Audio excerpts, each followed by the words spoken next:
끝에 웃는 사람, 끝에 웃는 사람이라는 제목으로 하나님 말씀 증거하도록 하겠습니다. 7, 8, 9장은 환상이라 그랬죠. 5가지 환상이 있다 그러는데 오늘 4번째 환상입니다.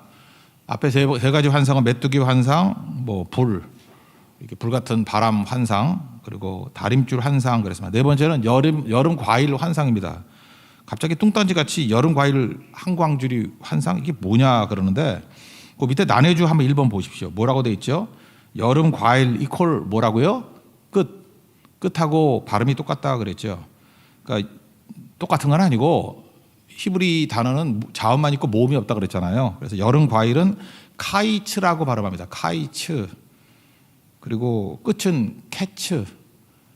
카이츠 캐츠. 그러니까 쓰기는 똑같이 쌓여 있어요. 근데 발음이 똑같은 건 아니죠. 문자가 똑같다고. 그래서 여름 과일을 보는 순간에 히브리 사람들은 다 뭘 생각해요? 끝장이 왔군. 끝장 보는군. 이게 느껴진다는 거예요. 끝이라는 게 느껴진다는 거예요. 그래서 여름 과일 한광주리 환상은 끝장 환상. 끝이다. 이런 환상이다. 이렇게 생각하면 된다는 것입니다. 이게 일종의 워드플레이죠. 말장난. 우리 한국에도 아재 개그가 다 말장난 아니에요? 나무를 나무랄 수 없고 이런 거. 그죠? 이게 젊은 사람 되게 싫어하잖아. 이런 거 잠깐만 하면. 근데 잊지 마십시오. 하나님이 아재인 거 아세요? 하나님이 아재 개그 되게 좋아해요. 그래서 이게 엄청 나온다고 그래서 이게 젊은이들이 자꾸 오해해서 그런다고. 이게 지들이 어휘력이 없으니까 자꾸만 이해를 못해서 그런 거지. 이 아재 개그가 이게 하나님 닮아가는 거라고요. 이게 되게 유사성이 있어요. 예레미야 1장에도 나오잖아요. 예레미야가 너 뭐 보니? 살구나무입니다. 살구나무 보니? 살구나무가 뭐라 그랬어요? 그게 샤케드, 살구나무, 아몬드라죠. 아몬드. 살구나무는 살구가 아니라 원래는 아몬드 나무거든요. 뭐 보냐? 예. 살구나무 봅니다. 아몬드 봅니다. 근데 그 샤케드가 뭐예요? 그것도 글자는 똑같은데 발음 달리하는 게 샤카드거든요. 샤카드 지킨다. 그래서 내가 너 지켜준다 그런 거라고요. 그래서 여러분들 그 입시나 이런 거 있을 때 군대 가거나 할 때 그 아몬드 사주라고 그러면 그게 아몬드가 너 지켜준다 그런 뜻이에요. 주 너를 지키리 지켜준다. 그러니까 하나님 이렇게 말장난하잖아요. 그죠? 워드플레이 하잖아. 그러니까 이것도 똑같은 겁니다. 여름 과일 한광주리 그러면 이건 끝이다.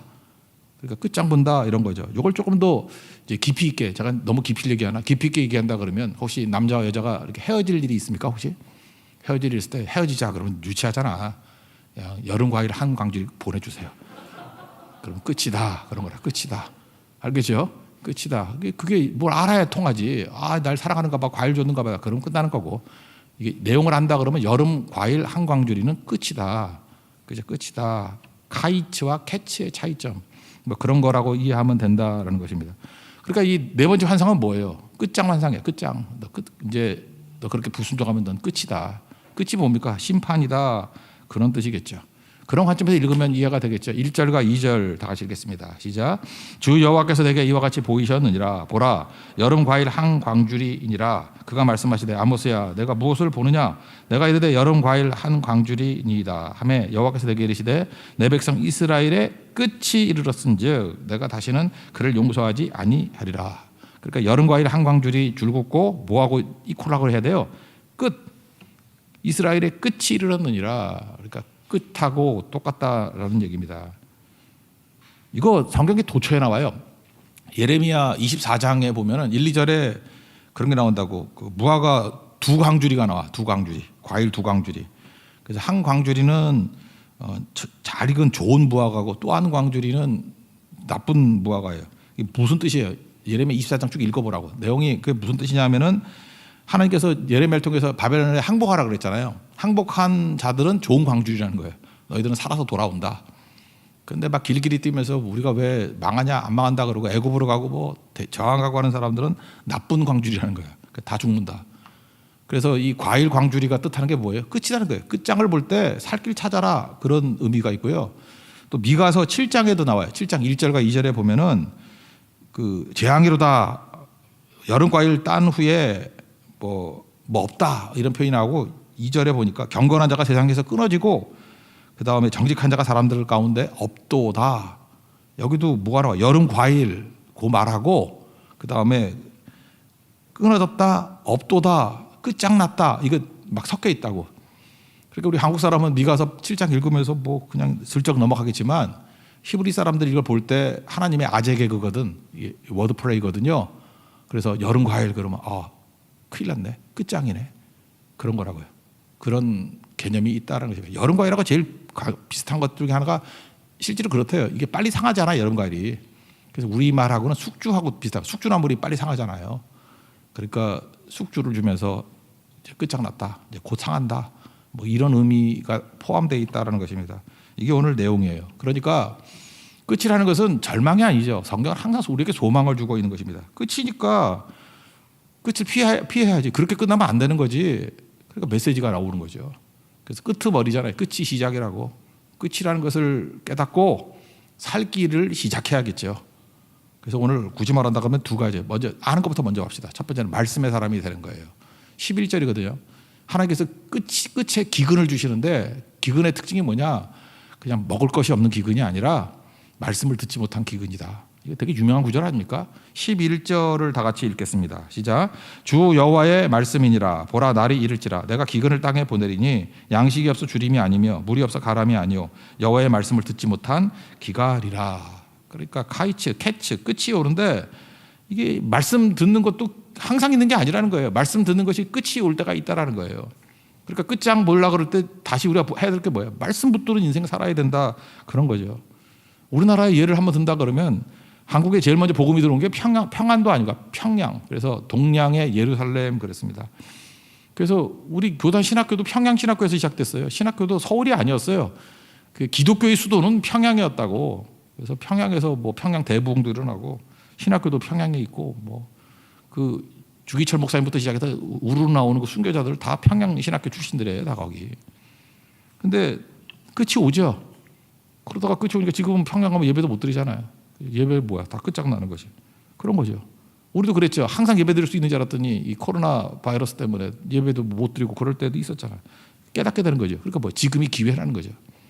항상 끝이라고 생각할 때마다 다음에 있다라는 생각을 가지고 지금 당장 예배 드리고 당장 하나님 말씀 붙들어라. 왜냐? 말씀 항상 들을 수 있는 게 아니다. 그런 거죠. 뭐 적어도 죽음 앞에서 끝 아니에요? 히브리서 9장 27절 한 번 죽는 것은 사람에게 정하신 것이요 이후엔 심판이 있다고. 그러니까 계속 기회가 있는 거 아니죠. 저는 이번 그 코로나 바이러스 때문에 잊지 않는 게 마지막 선교 같은 게 대만 선교잖아요. 어떤 한 집사님이 생각나. 남자 집사님인데 그 와이프가 반대했어 선교 가는 거를. 뭐 코로나 뭐 시작되고 하는데 왜 가냐 그래서 그때 제가 했던 얘기가 귀에 쟁쟁해요. 다음에 갈게요. 다음에 어디 있어? 그죠? 다음 그러고 3년 갔어요. 그 모를 일이에요 인생이. 그래서 미루지 마십시오.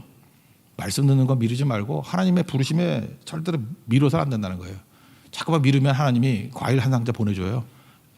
끝장이다. 그죠? 캐치 끝장이다. 그렇게 말한다라는 것입니다. 그럼 우리는 역순으로 살아야 되죠. 역순으로 살아야 된다는 거예요. 그래서 끝이 있다는 걸 알고 지금 마지막 같이 말씀 듣고 충성스럽게 살아야 된다라는 것입니다. 이거는 사실 이게 설교자나 또는 성도들에게 다 필요한 말씀인 것 같은데 여기 보니까 말씀을 듣지 못한 기갈이라 그랬는데 지금도 뭐 말씀 지금같이 홍수의 시대가 어디 있습니까? 뭐 인터넷 틀면 유튜브 틀면 뭐 쏟아져 나오는 게 말씀인데 그죠? 휴대폰에서 뭐 클릭 한 번이면 다 들을 수 있는 게 말씀인데 근데 전하는 자에게도 꼭 필요한 거죠. 우리가 다림줄이 누구라 그랬어요? 다림줄 예수라 그랬죠. 예수님 증거하지 않는 말씀이라 그러면 그거 문제가 되는 거죠.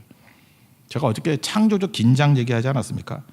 그 다림줄 예수를 붙들지 않으면 창조적 긴장이 생기지 않아요. 그래서 당시에는 자기 이득을 위해서 권력에게 아부하는 말씀 뭐 이런 거 있죠. 아마샤의 길. 예레미야 시대 때는 하나냐 같은 사람. 언제나 아모스의 길이 있고 아마샤의 길이 있고요. 예레미야의 길이 있고 하나냐의 길이 있어요. 가짜들이 있거든. 가짜들의 특징이 무엇입니까? 자기 이득을 위해서 듣기 좋은 말 증거하는 거예요. 근데 하나님의 종은 하나님 말씀 증거해야 되죠. 예수님 증거해야죠. 다림줄 예수님 증거해야 된다라는 것입니다. 그러다 보면 긴장이 생길 수밖에 없어요. 왜? 우리 성도들은 일상을 살잖아. 일상을 사는 사람의 특징이 뭐예요? 세상을 살아가잖아요. 지금 살아가는 사람들은 질서잖아요. 질서.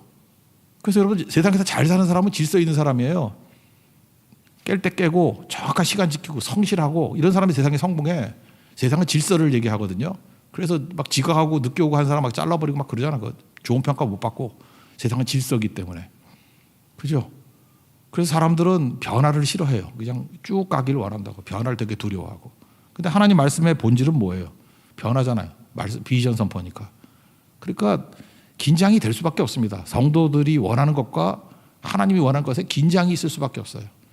그래서 목사하고 성도들은 너무 친하면 안 되는 것 같아요. 너무 친하면 이 긴장이 좀 있어야 돼. 너무 좋아해도 안 되는 것 같고 긴장이 있어야 돼요. 한 70% 정도는 물론 하나님 말씀이 우리를 세워주는 거지만 말씀과 성도들의 삶은 긴장이 계속 있는 거라고. 근데 그냥 긴장이 충돌하는 긴장이 아니라 창조적 긴장. 창조라는 게 뭐예요? 새로운 걸 만들어내는 거죠. 하나님의 것을 만들어내는 거죠. 그래서 창조적이 되는 거예요. 긴장이 있어야 창조적이 되는 거예요. 창조적 긴장. 그래서 교회는요 평온하다 그러는데 그 안에 반드시 창조적 긴장이 있는 거예요. 말씀 앞에 두려워 떨고 말씀 앞에 변화에 대한 몸부림이 있고 그게 사는 길이라는 것입니다. 그래서 끝이 온다라는 거예요. 여름 과일같이 끝이 온다.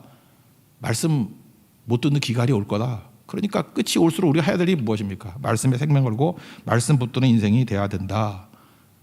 그러지 않으면 어떤 일이 벌어지느냐? 현상적으로 나타나는 건데 사람들이 비틀비틀거린다는 거예요. 여기 보니까 북쪽이라 그러면 반대는 남쪽일 건데 북에서 동으로 이건 뭐야? 비틀거리는 모습을 이렇게 그림같이 보여주는 거죠. 그 다음에 아름다운 처녀와 젊은 남자 이건 활력이 있는 사람들이거든요. 젊은이들이 왜 활력이 있어야 되잖아요. 근데 걔네들이 가라고 쓰러지더라. 그러니까 말씀이 없으면 이런 일이 벌어져요. 말씀에 기갈이 되면은 교회에서 젊은이들이 다 사라져 버려요. 그리고 있더라도 메가리가 하나도 없고 쓰러지고 오히려 40대보다도 힘이 더 없어. 50대보다도 힘이 없어. 왜냐 축 처져 있고 어깨가 땅을 향해 있고. 그러니까 문제가 되는 거죠. 비틀거린다. 방향을 다 잃어버린다. 사는 길이 뭐예요? 싱싱해지는 길이 무엇입니까? 여러분 마찬가지. 내 영혼이 싱싱해지는 비결이 뭐예요? 환경에 관계없이 말씀 붙들면 싱싱해지게 돼 있다. 그거를 말해주고 있다라는 것입니다. 그래서 12절 13절 한번 읽어봅시다. 시작. 사람이 이 바다에서 저 바다까지 북쪽에서 동쪽까지 비틀거리며 여호와의 말씀을 구하려고 돌아다니는데 얻지 못하리니 그날에 아름다운 처녀와 젊은 남자가 다 갈아여 쓰러지리라. 우리 바다에 제일 많은 게 물이지만 제일 없는 게 뭐예요? 먹을 물이죠. 홍수 때 제일 많은 게 물이지만 제일 없는 게 뭐예요? 먹을 물이죠. 그렇다라는 거예요. 이렇게 홍수같이 말씀이 있다 할지라도 다림줄 대신 예수님 증거하고 하나님 약속을 증거하는 말씀이 그렇게 많지 않다라는 거죠. 이게 목사에게 주는 메시지죠. 목숨 걸고 사람 듣기 좋은 소리 하는 게 아니라 하나님 말씀만을 증거해라. 또 다른 말로 하면 성경을 전하는 거예요. 성경을. 잠깐 이 소리 저 소리 하지 말고 성경을 전해야 된다는 거예요. 성경이 하나님 말씀 아닙니까? 성경 전하지 않는 설교 그건 다 가짜라는 거예요. 성경을 전해야 된다. 그래서 욕이 그런 거죠. 욕. 제가 있잖아요. 목회자들 욕 너무 싸우다가 어저께 얘기했죠. 그 좋은 욕 가르쳐줬더니 자꾸 그거 욕을 하더라고. 하면 안 되는데 성경 없이 목회해라. 이거 최고 욕이죠. 어떤 목사님이 있는데 성령 없이 목회하라. 그거 어떻게 해요? 그거 못하는 거지. 그 성도를 향한 최고 욕이 뭔지 알아요? 말씀 없이 신앙생활 해라. 이게 최고 욕이에요. 또는 평생 말씀 들리지 않는 교회 다녀라. 이게 최고 욕이에요. 이게 하지 말라는 소리야. 이건 반대예요. 이게 정말 무서운 얘기라는 것입니다. 말씀이 없으면요, 말씀 붙들 때까지 버텨야 되는 거지. 다른 걸로 대안 찾으면 안 되죠. 사랑이라는 게 뭡니까? 한 남자 한 여자가 있는데 어떤 남자가 뭐 어디 갔다고 합시다. 그러면 외롭죠. 그 외로운 게 사랑 아니에요? 그 사람이 없으면 외로워야지. 그래서 기다리고 있는 게 사랑이지. 나 외로워서 못 참아. 뭐 군대 갔더니 외로워서 못 참아. 그래서 딴 남자 만나고 그러면은 사랑이 아니겠죠. 여기 그러니에요. 말씀에 기갈이 온다 그러면 하나님 말씀 주실 때까지 버티고 붙들고 말씀에 매달려야 되는 거지. 다른 걸로 만족하지 말라. 그게 뭐예요? 우상이라고. 북쪽이 다니고 남쪽이 부엘세바잖아요. 여기저기 우상 찾아다니는 바보짓 하지 말라. 그렇게 말씀하고 있다는 것입니다. 14절만 읽어봅시다. 시작. 사마리아의 죄된 우상을 두고 맹세하여 이르기를 다나 내 신들이 살아있음을 두고 맹세하노라 하거나 부엘세바가 위하는 것이 살아있음을 두고 맹세하노라 하는 사람은 엎드러지고 다시 일어나지 못하리라. 예수님만 붙들어야 됩니다. 예수님 외에 다른 거 없다는 거예요. 말씀만 붙들어야 된다는 거예요. 다른 대안이 없다. 그래서 이거 전체를 요약하면은 끝이 올 때 이기는 길, 살 수 있는 대안이 뭐냐? 말씀의 사람 되라는 거예요. 말씀의 인생을 거는 사람이 되면 다 살아나게 된다는 것입니다. 또 한 가지 이제 앞부분으로 가서 설명할게요. 순서 내가 뒤바꿨어요. 축복의 사람이 되라는 거예요. 말씀의 사람이 되라, 축복의 사람이 되라. 그러니까 믿음과 삶의 균형이 있어야 되죠. 마태복음 22장 말씀했잖아요. 율법 중에 뭐가 큽니까? 그럴 때 두 가지가 있죠. 하나님 사랑하라, 이웃 사랑하라. 하나님 무시하지 말라, 이웃 무시하지 말라. 이런 거죠. 그러니까 첫 번째는 말씀의 사람이고 두 번째는 나를 통해서 이웃으로 이렇게 말씀이 흘러가는 존재가 되어야 된다는 거예요. 창세기 12장 3절 맨날 얘기하잖아요. 땅의 모든 족속이 너로 말미암아 복을 받을 것이라고. 우리가 축복의 통로, 축복의 사람이 돼야 된다는 것입니다. 근데 이들은 어땠어요? 그 이웃을 무시했죠. 이웃을 멸시했죠. 그게 4절이죠. 4절 한번 읽겠습니다. 시작. 가난한 자를 삼키며 땅에 힘없는 자를 망하게 하는 자들아, 이 말을 들으라. 또 하나가 뭐예요? 하나님 무시했어요. 하나님 무시한 게 5절 상반절까지만 읽읍시다. 시작. 너희가 이르기를 월삭이 언제 지나서 우리가 곡식을 팔며 안식이 언제 지나서 우리가 밀을 내게 할꼬. 거기까지. 이게 뭐냐면 또 예배야 이런 거예요. 맨날 예배야. 예배만 드리고 뭐 먹고 살아 이런 거죠. 그죠? 그다음에 뭐 또 예배, 또 성교야. 그런 사람들 있죠. 하나님 무시하는 거죠. 그러잖아요. 월삭이 예배 드릴 때거든. 언제 지나고 안식일이 언제 지나나 내가 지금 돈 벌어야 되는데 뭐 이런 거. 그러니까 축복이 거기서 막혀버리는 거죠. 끝나버리는 거죠. 죽도록 일하다가 망하는 인생 되는 거죠. 하나님께서 우리에게 주신 축복이 뭐예요? 예배가 축복이에요. 예배가 뭐예요? 멈추라는 거예요. 멈추라. 그리고 매듭의 시간을 주는 거라고. 그래서 쉬지도 않고 예배도 안 드리고 죽어라 일만 하면 될 것 같죠. 뭐 그렇게 살아봤잖아요. 그죠? 예배도 안 드리고 주일도 없이 일주일 내내 한 달 내내 쉼 없이 뛰어왔더니 나중에 어떻게 되던가요? 한번 사기에 날아갔든지 병들어서 쓰러지든지 뭐 다 깨져버리는 거죠. 그런 거죠. 우리에게 중요한 게 뭐예요? 하나님께서 노예를 불러다가 제일 먼저 가르친 게 뭐예요? 안식을 가르쳤다고. 안식은 하나님의 자녀만이 누릴 수 있는 복입니다. 근데 이거 다 무시해버리니까 다 깨져버리더라 그런 거죠. 자기를 강화시키는 거예요. 자기를 강화. 자기 이익을 강화시키는. 그러니까 쉬지도 못해. 그러다가 죽는 거죠. 사람은 무엇으로 사는가? 톨스토이 그 단편집 있잖아. 뭐 걸어가라 그랬다면서 뭐 어디까지 걸어가 땅만 다 네 거라고. 그럼 적당히 걸어가서 돌아와야 자기 땅이 되지. 못 돌아와서 죽었대잖아. 나중에 자기에게 필요한 땅은 뭐예요? 이렇게 누워 있는 관 들어갈 자리 뭐 2m도 안 되는. 인간은 그렇게 많은 게 필요한 게 아니라 바보죠, 바보. 그런 거죠. 그러니까 하나님 말씀대로 순종해야 내 것이 되고 누릴 수 있는 축복이 임하게 된다 그런 거라고. 근데 여기는 뭐예요? 돈이 신이 돼가지고 이거 보면 바보지. 다 이러고 살잖아요. 그래서 여기 5가지 이상한 짓 하는 게 나와. 뭐 저울을 속이고 뭐 인신매매하고 신발 한 컬리 값으로 사람 주고 팔고. 그다음에 사람이 경제 위기, 지금도 뭐 큰 경제 위기 온다 그러지 않아요? 경제 위기 왔을 때 그 약점을 이용해가지고 재산 약탈하고 그런 일이 망하지 않냐 그런 얘기죠. 5절 하반절부터 6절까지 읽겠습니다. 시작. 에바를 작게 하고 세계를 크게 하여 거짓 저울로 속이며 은으로 힘없는 자를 사며 신한컬레로 가난한 자를 사며 찌꺼기비를 팔자 하는도다. 그러니까 감수성을 다 잃어버리게 되었다. 그러니까 10절 하반절 맨 끝에 결국은 공고한 날과 같게 하리라. 망한다 그런 뜻이죠. 제가 여기서 이걸 설명하기 위해서 한 가지 이제 예를 하나 든다 그러면 여러분 그 독재자 게임이라는 거 들어보셨습니까? 독재자 게임. 그 인간 심리 분석할 때 많이 쓰는 얘기인데 독재자 게임. 여기서 한 가지 예를 들게요. 익명과 실명이 있죠. 실명. 우리는 이름 가리고 그죠? 이렇게 사는 것과 뭐 논쟁 벌이잖아. 뭐 인터넷 글 쓸 때도 이름 가리고 써야지 자유롭게 쓸 수 있고 뭐 실명으로 살면 안 된다 그러는데 익명이 되면은 공정성을 잃어버린대요. 실험 결과가 이런 거예요. 독재자니까 갑과 을이 있다 그러면 두 사람이 있어요. 갑에게 뭐 예를 들어 10만 원을 줍니다. 우리도 똑같죠. 갑에게 갑과 을이 있을 때 갑에게 10만 여러분에게 10만 원을 줬어요. 10만 원을 주고 그 다음에 을과 나눠 가져 이렇게 얘기를 한다는 거예요. 그러면 여러분들 두 사람이 있는데 너 여기 있는 동강이한테 10만 원을 주고 옆에 있는 서강이한테 나눠 가져. 그럼 얘가 얼마를 줄까?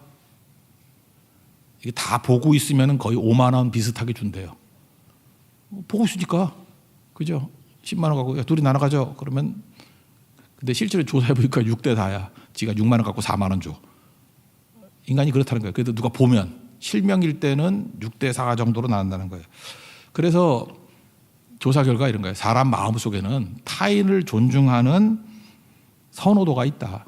절대로 무시하지 않는구나. 타인을 존중하는 선호도가 있다. 그거 봐라. 거의 50%에 육박하게 주지 않느냐. 그래서 독재자가 된다 할지라도 독재자가 내가 모든 걸 다 판단한다는 거예요.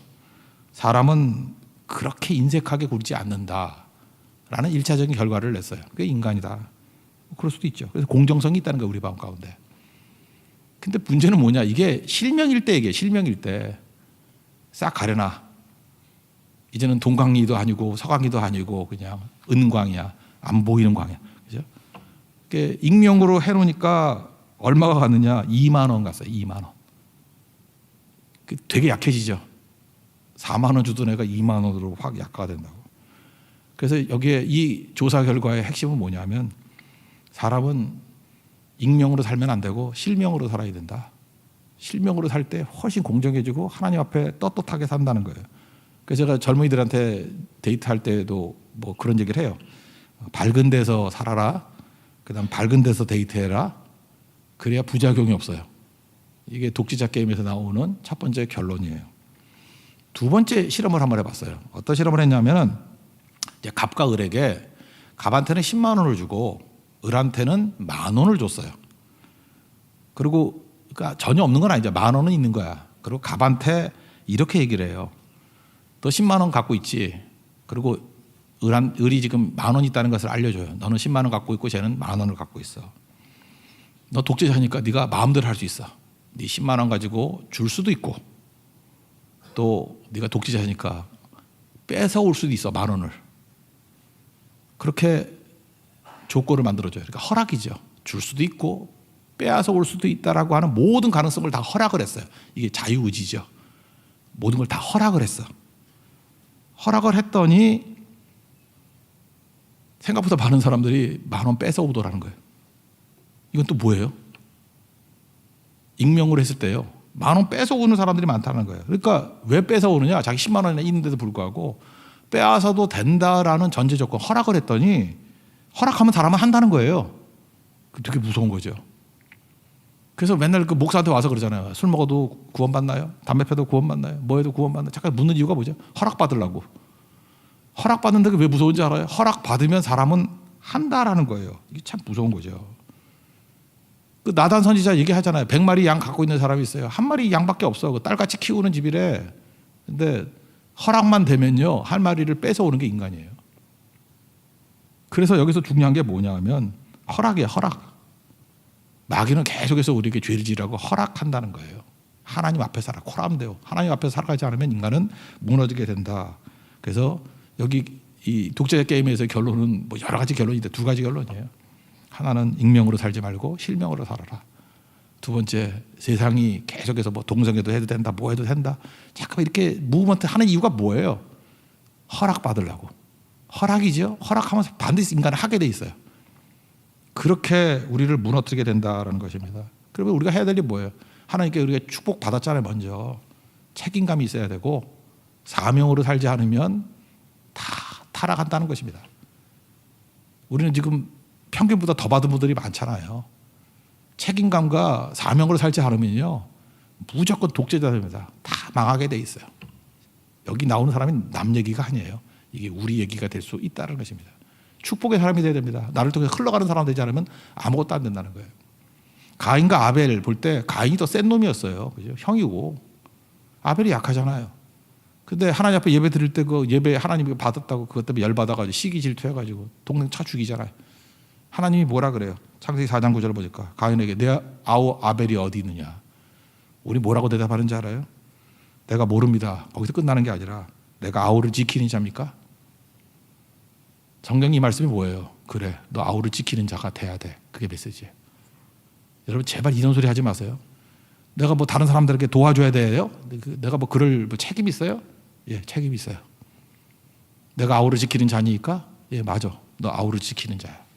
아모스의 뜻이 뭐라 그랬어요? 짐을 지는 자. 제가 왜 남의 짐을 져야 됩니까? 그래, 너 아모스야. 짐꾼 돼야 돼.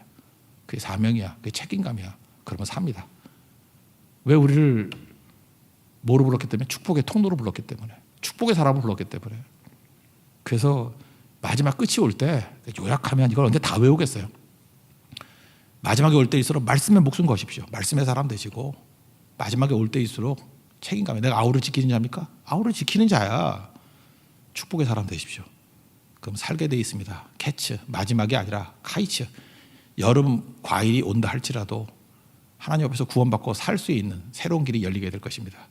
우리 모든 새교회 성도들 말씀의 사람과 축복의 사람이 되어서 마지막에 이기는, 마지막에 웃는 승리의 종 되기를 축원합니다. 자리에서 일어나겠습니다. 축복의 사람 찬양하겠죠. 주께 힘을 얻고